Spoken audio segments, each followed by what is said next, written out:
بسم الله الرحمن الرحيم.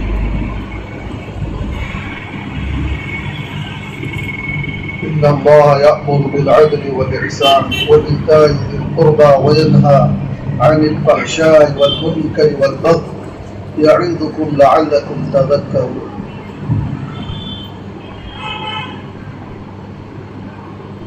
یہاں موجود جو گزشتہ بھی موجود تھے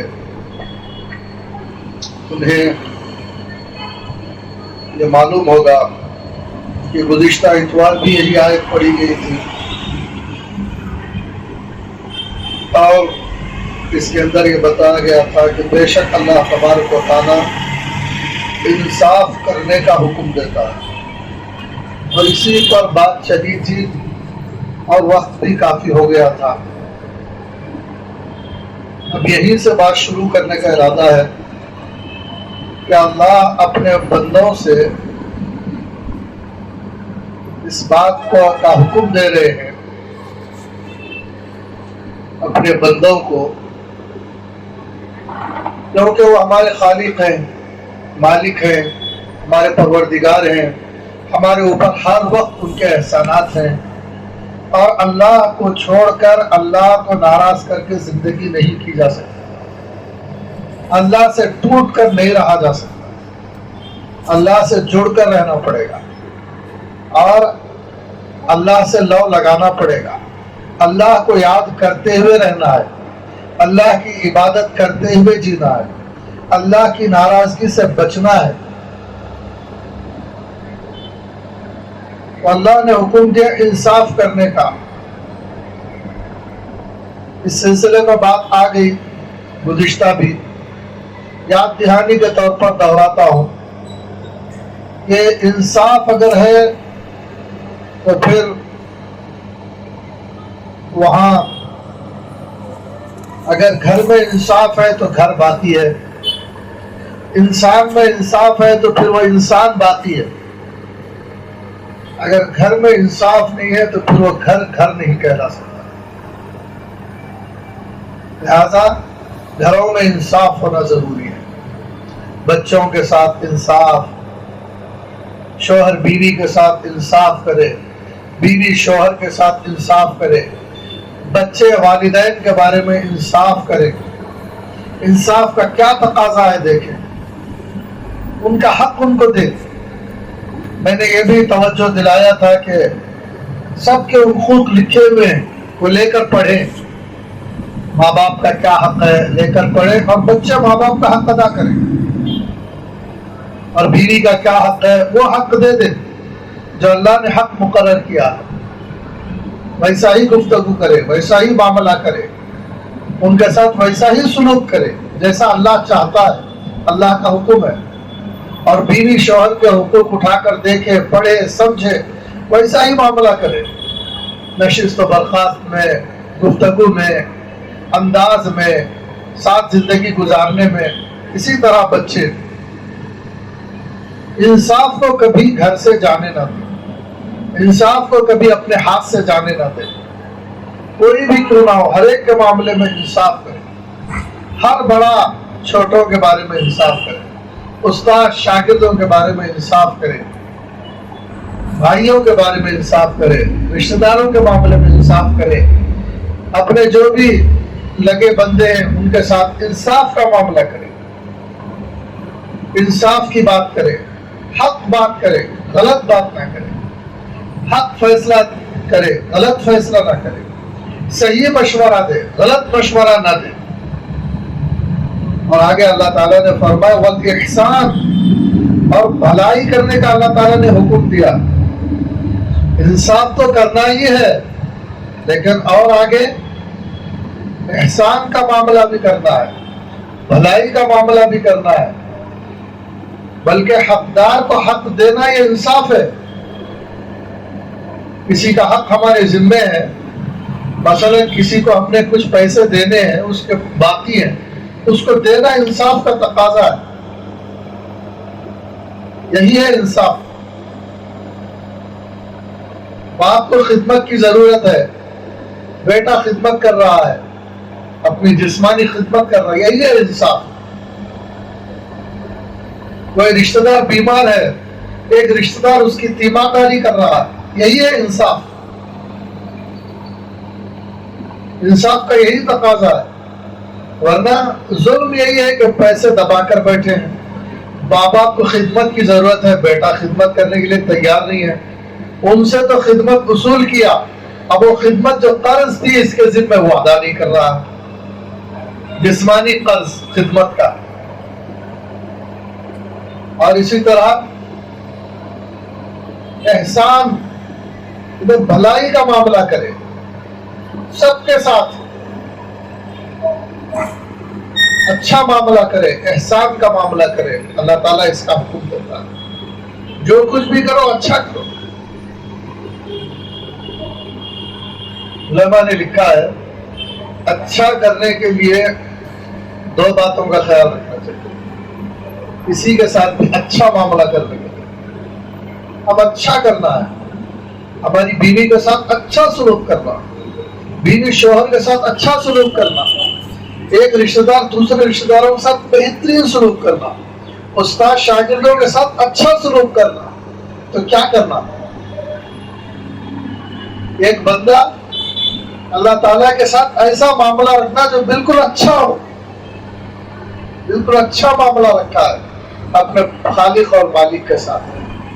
نماز پڑھ رہا بہترین پڑھ رہا ہے، تلاوت کر رہا بہت اچھی کر رہا ہے، زکوٰۃ دے رہا بہت اچھا کر رہا ہے، اور روزے رکھ رہا ہے بہت بہترین طریقے سے رکھ رہا ہے۔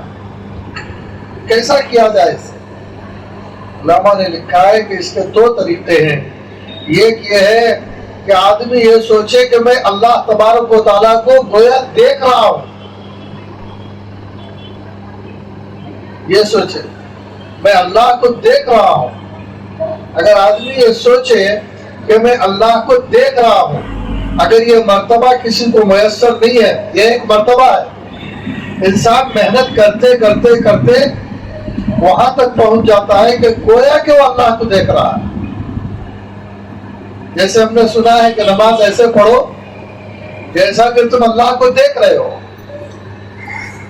اگر تم کو یہ درجہ حاصل نہیں ہے تو پھر آؤ اس طرف کہ جو ہمارا تو عقیدہ ہے نا یہ کہ اللہ تبارک و تعالیٰ ہمیں دیکھ رہا ہے، یہ ہمارے عقیدوں میں ہے، اللہ ہمیں دیکھ رہا ہے۔ تو یہ عقیدے کا استحضار کرو کہ اللہ مجھے دیکھ رہا ہے۔ اگر یہ بھی سوچے گا آدمی اللہ مجھے دیکھ رہا ہے، اس کا استحضار کرے گا، تو پھر کوئی حق اپنے ذمہ باقی نہیں رہے گا، نماز اپنی مکمل کر لے گا، ہرگز لاپرواہی نہیں کرے گا۔ اگر یہ سوچے گا کہ اللہ مجھے دیکھ رہا ہے، ایک تو ہے کہ اللہ کو میں دیکھ رہا ہوں، وہ ٹاپک کو اس وقت اٹھانا نہیں ہے، لیکن یہ بھی کیا کم ہے کہ اللہ مجھے دیکھ رہا ہے، یہ تو عقیدہ ہے نہیں۔ اگر یہ عقیدے کا استحضار کرے تو پھر نماز کیسی ہوگی؟ کیا رکوع جو ہے عجلت کے ساتھ ہوگا؟ سجدے جلدی میں ہو جائے گی؟ تلاوت لاپرواہی کے ساتھ ہو سکتی ہے؟ دعا لاپرواہی کے ساتھ ہو سکتی ہے؟ نہیں ہو سکتی۔ دعا دعا کی طرح ہوگی، تلاوت تلاوت کی طرح ہوگی۔ اگر یہ آدمی استحضار رکھے کہ اللہ مجھے دیکھ رہا ہے، مجھے دعا کرتا ہوا دیکھ رہا ہے، نماز پڑھتا ہوا دیکھ رہا ہے، تلاوت کرتا ہوا دیکھ رہا ہے، تو کبھی باقی نہیں رکھے گا اس میں۔ اسی طرح گھر میں موجود ہوں، مجھے اللہ دیکھ رہا ہے، اگر یہ عقیدہ اس کا ہے اور اس کا استحضار ہے تو پھر گھر میں ایسا رہے گا کہ کبھی باقی نہیں رکھے گا۔ وہ گھر میں ماں باپ کے ساتھ ہو، بیوی کے ساتھ ہو، بچوں کے ساتھ ہو، اس کا ایسا معاملہ ہوگا اس عقیدے کی بنیاد پر کہ اللہ مجھے دیکھ رہا ہے۔ گفتگو کرے گا بہترین گفتگو کرے گا، معاملہ کرے گا بہترین معاملہ کرے گا، گھر میں رہے گا بہت اچھے انداز سے گھر میں وقت گزارے گا۔ جو بھی بچے ہوں، عورتیں ہوں، مرد ہوں، اگر یہ عقیدے کا استحضار رکھے کہ اللہ دیکھ رہا ہے، اب کیا غلطی کریں گے؟ بولنے میں غلطی نہیں کریں گے، اٹھنے بیٹھنے میں غلطی نہیں کریں گے، بے ڈھنگے طریقے سے غفلت کے ساتھ زندگی نہیں گزاریں گے، غفلت کے ساتھ جو چاہے غیبتیں نہیں کریں گے، گالی نہیں دیں گے، جھوٹ نہیں بولیں گے، بولیں گے تو سچ بولیں گے، انصاف کا بولیں گے، اچھا بولیں گے۔ تو اس طرح آدمی سوچے کہ اللہ تعالیٰ دیکھ رہا ہے تو پھر معاملہ خراب نہیں کر سکتا، اچھا معاملہ کرے گا، انصاف سے بھی بڑھ کر کرے گا۔ اگر کسی کے ذمے کچھ پیسے ہیں تو اس سے بڑھ کر ہی دے گا اور اچھا معاملہ کرے گا۔ تو اللہ تبارک و تعالیٰ بندوں سے یہی چاہتے ہیں کہ بندے انصاف کریں اور احسان کا معاملہ کریں، بہت اچھا برتاؤ کریں سب کے ساتھ، آقا اپنے ملازمین کے ساتھ، استاد اپنے شاگردوں کے ساتھ۔ اگر یہ سوچے کہ اللہ دیکھ رہا ہے میرے پڑھانے کو، اور اسی طرح آقا سوچے اللہ دیکھ رہا ہے، دکاندار سوچے کہ میں دکان میں بیٹھا ہوں اللہ دیکھ رہا ہے، طبیب سوچے میں مدد میں بیٹھا ہوں اللہ مجھے دیکھ رہا ہے، میرے اعمال پر وہ مجھے نظر رکھا ہوا ہے، تو غلطی نہیں کرے گا، اپنا عمل ٹھیک کر لے گا، درست کر لے گا۔ اور آگے اللہ تعالیٰ نے فرمایا کہ وہ ایتاء ذی القربیٰ، اور اپنے قریبی لوگوں کے ساتھ، رشتہ داروں کے ساتھ، قریبی لوگوں کے ساتھ عطا و نوال کا معاملہ کرو اور دینے کا معاملہ کرو، یعنی ان کے ہمدرد بنے رہو۔ اگر آپ دیکھ رہے ہیں کہ کسی کو دوائی کی ضرورت ہے تو ایتاء ذی القربیٰ، مریض کو دوائی دلاؤ، کوئی پریشان ہے، بے قرار ہے، تسلی دو۔ اور اسی طرح مریض ہے، اعادت کرو، کوئی تنگدست اور مجبور ہے، اس کی مجبوری پر توجہ دو، اور کسی اور معاملے میں پریشان ہے اور آپ کام آ سکتے ہیں تو اللہ کا حکم ہے کہ کام آؤ۔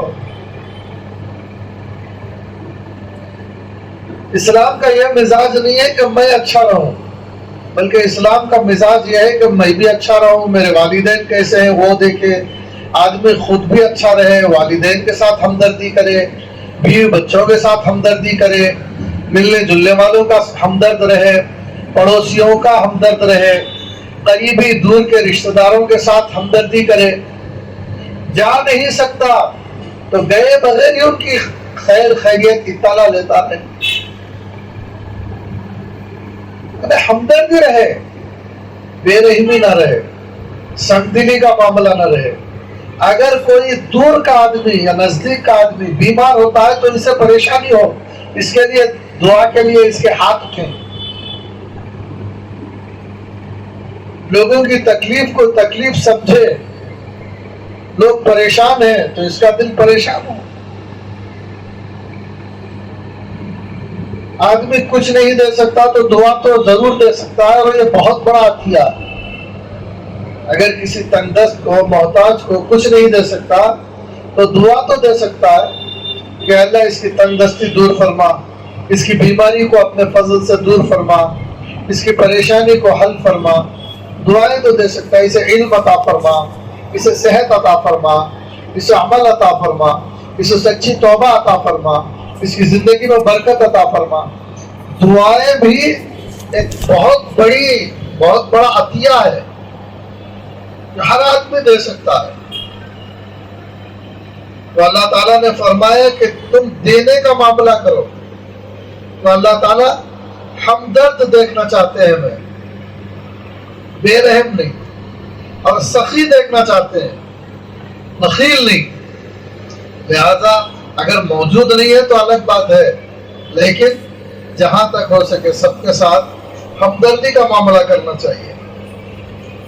اور پھر کیا فرمایا کہ وہ ایتاء ذی القربیٰ وینہی عن الفحشاء والمنکر والبغی، اور ایسی بے شرمی اور برائیوں سے جسے سب برا سمجھتے ہیں، عقل میں بھی آتا ہے، سارے لوگ اس چیز کو کھلے طور پر برا سمجھتے ہیں، ایسی برائی میں, کھلی قسم کی برائیوں میں کوئی مرد عورت مبتلا نہ ہو, یہ اللہ کا حکم ہے. جسے ہر عقل مند برا جانتا ہے, ارے بھائی بڑا برا ہے یہ, شریعت بھی اسے برا کہہ رہی ہے, لوگ بھی برا کہہ رہے ہیں, ایسی برائی کو اختیار نہ کرے. اور اسی طرح بعض ایسے چیزیں ہوتے ہیں والمنکر, بعض ایسی چیزیں ہوتی ہیں جسے لوگ تو برا نہیں سمجھتے, لوگ تو اختیار کرتے رہتے ہیں, لیکن شریعت اس کو برا سمجھتی ہے. شریعت کہتی ہے کہ یہ ناجائز ہے, یہ حرام ہے. بعض باتیں شریعت میں حرام ہے, سختی سے روکا گیا, یہ نہیں کر سکتے بول کر. حالانکہ بعض لوگ اس کو اختیار کرتے ہیں. تو جو بھی ایسی باتیں ہیں شریعت میں حرام ہے, جو بھی کھانے کی چیزیں ہیں, پینے کی چیزیں ہیں جسے حرام کر دی گئی, ایسی چیزوں کو اختیار نہ کریں, بچے روحانی اعتبار سے. جیسے شرک کو حرام قرار دیا, بدعت کو, اور اسی طرح بہت سارے امور ہیں, شراب ہے, سود ہے, ایسے بہت سارے گناہ ہیں, بے حیائی کے, ریاکاری ہے. ایسوں سے آدمی اپنے آپ کو بچائے, اس کا اللہ تبارک و تعالیٰ نے حکم دیا ہے. اپنے آپ کو اس سے روکے رکھے. والبغض, اور پھر اللہ تبارک و تعالیٰ نے منع کیا ہے ظلم کرنے سے, سرکشی کرنے سے, بغاوت کرنے سے. کسی طرح کی کوئی بغاوت نہ کرو, بلکہ اللہ کے بندے بنے رہو, باغی مت بنو. لہذا بالکل ٹھیک ٹھاک برائیوں سے بچتے رہو, اپنے آپ کو بچاتے رہو, اپنے قلب کو بچاتے رہو, اپنی روح کو منکرات سے بچاؤ, اور پھر اسے جو چیزیں روح کو دینا ہے وہ دیتے رہو. اپنے جسم کو ایسی چیزوں سے بچاؤ جس سے جسم ہلاک ہو جائے, ایسی چیزوں سے بچاؤ, بلکہ اپنے جسم کے ساتھ انصاف کرو, اسے ایسی چیزیں دو جس سے وہ جسم پروان چڑھے. یہ اللہ تعالیٰ اس کا حکم دیتا ہے. جسم کی طاقت باقی رہے, بڑھتی رہے. کوئی ایسی چیز کھا نہیں سکتے جس سے جسم برباد ہو جائے, جسم کی صحت خراب ہو جائے. ورنہ جسم کے ساتھ برا سلوک ہے, اپنے جسم کے ساتھ. کوئی چیز ایسی دیکھ نہیں سکتے جس سے آدمی جسمانی طور پر اس کی آنکھیں خراب ہو جائے. کوئی چیز ایسی سن نہیں سکتے بھیانک آواز جس سے اس کے کانوں کو نقصان پہنچتا ہو. ایسی شدید کوئی آواز ہے, سن نہیں سکتے. ایسا کوئی کام اپنے ذمہ نہیں لے سکتے جو اس کی طاقت سے وہ جب بڑھ کر ہو, اسے ہلاک کرنے والا ہو. ایسا کام وہ نہ کرے.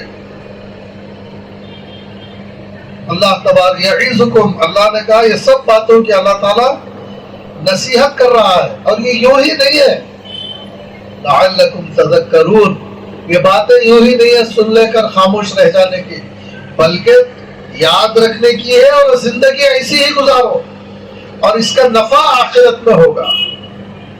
اس کا نفع قیامت کے دن بھرپور طور پر ہوگا. اللہ تبارک و تعالیٰ قیامت میں جو عدل کا معاملہ کرتا تھا اسے نواز دے گے. اللہ تعالیٰ جو احسان کا معاملہ کرتا تھا, اس نے سلوک سے پیش آتا تھا, اللہ تعالیٰ قیامت میں اسے نوازے گے. اور اسی طرح جو لوگوں کے ساتھ ہمدردی سے پیش آتا تھا, لوگوں کا ہمدرد تھا, سخی تھا, اور لوگوں کے دکھ درد کو میں ان کے لیے دعائیں کرتا, اپنے سے جو ہو سکتا ان کی تکلیف کو دور کرنے کی کوشش کرتا. حتیٰ کہ اسلام کا یہ مزاج ہے, گھر میں اگر بلی پالا ہو تو بلی کو بھی تکلیف نہ ہو, وہ بھی اچھے انداز سے رہے, اطمینان کی سانس لے, چاہے جائے کہ کسی فرد کو تکلیف ہو, کسی انسان کو تکلیف ہو. اسلام نے تو انسانوں سے بڑھ کر جانوروں تک کے حقوق بیان کیے, اور مفسرین نے اس آیت کے تحت میں اس کو بھی نقل کیا ہے کہ انصاف صرف جو ہے انسانوں کے ساتھ نہیں, بلکہ اگر گھر میں بلی پالی ہو تو اس کے ساتھ بھی اللہ انصاف کا معاملہ چاہتا ہے, ظلم کا معاملہ نہیں چاہتا. اگر بلی پر بھی ظلم کرو گے تو پوچھو. اب دیکھیے اب ماں کا درجہ کیا ہوگا اندازہ لگائیے, بیٹی کا درجہ کیا ہوگا, بہن کا درجہ کیا ہوگا. کیا کوئی بھائی بہن کے ساتھ برا سلوک کر سکتا ہے؟ کوئی باپ بیٹی کے ساتھ برا سلوک کرے, کوئی شوہر بیوی کے ساتھ, کوئی ایک رشتہ دار دوسرے رشتہ دار کے ساتھ نہیں کر سکتا. جب اللہ تعالیٰ نے یہ تک فرمایا کہ بلی کو تک بھی ستانا اسلام میں گوارا نہیں ہے, لہذا یہ باتیں ہیں. اس آیت کو میں نے گزشتہ بھی عرض کیا تھا کہ جمعہ کے خطبے میں بھی خطبہ حضرات پڑھتے رہتے ہیں. بہت سے لوگوں کو اس کا اثر بھی ہوتا ہوگا. بعض لوگ سمجھتے ہی نہیں اس آیت کو, عربی تو آتی نہیں ہے اور علماء سے بھی تعلق نہیں ہوتا کہ کوئی بات نہیں سمجھ میں آتی ہے تو پوچھیں. اسی لیے میں نے اس آیت کو ذرا آپ کے سامنے رکھا ہے. اور عورتیں بھی عام طور پر خطبہ تو نہیں سنتی. یہ آیت ہے سورہ نحل کی آیت ہے, اس کو میں نے آپ کے سامنے رکھا. اس کو پڑھنے کی ضرورت ہے, اس کو یاد رکھنے کی ضرورت ہے, اور اس آیت کے تحت زندگی گزاریں گے اور اس کی باتوں پر توجہ دے کر زندگی گزاریں گے تو انشاءاللہ قیامت میں بڑی زبردست کامیابی حاصل ہو سکتی ہے. یہ اعمال ہمارے انشاءاللہ بہت زبردست کامیابی دلا سکتے ہیں. یہ عدل ہے, احسان ہے اور عطا ہے. اور اسی طرح یہ جو بے حیائی ہے, برے کاموں سے بچنا ہے, اور بغض جسے کہا گیا, یہ اس سے ظلم سے بچنا ہے, یہ ساری چیزیں انشاءاللہ قیامت کے دن بہت بڑی ہلاکتوں سے ہم کو بچانے گی. یہ بہت عظیم نصیحت ہے اللہ کی اور اسے یاد رکھنے کی ضرورت ہے, اور ہم یاد رکھیں, اسی کے مطابق جو ہے زندگی گزارنے کی کوشش کریں. اللہ تعالیٰ سے دعا کرتا ہوں کہ اللہ تعالیٰ ہمیں ہمت اور توفیق عطا فرمائے. اللهم صل على محمد وعلى آل سيدنا محمد وبارك وسلم. ربنا لا تزغ قلوبنا بعد إذ هديتنا وهب لنا من لدنك رحمة إنك أنت الوهاب. ربنا تقبل منا إنك أنت السميع العليم وتب علينا إنك أنت التواب الرحيم. سبحان ربك رب العزة عما يصفون وسلام على المرسلين والحمد لله رب العالمين.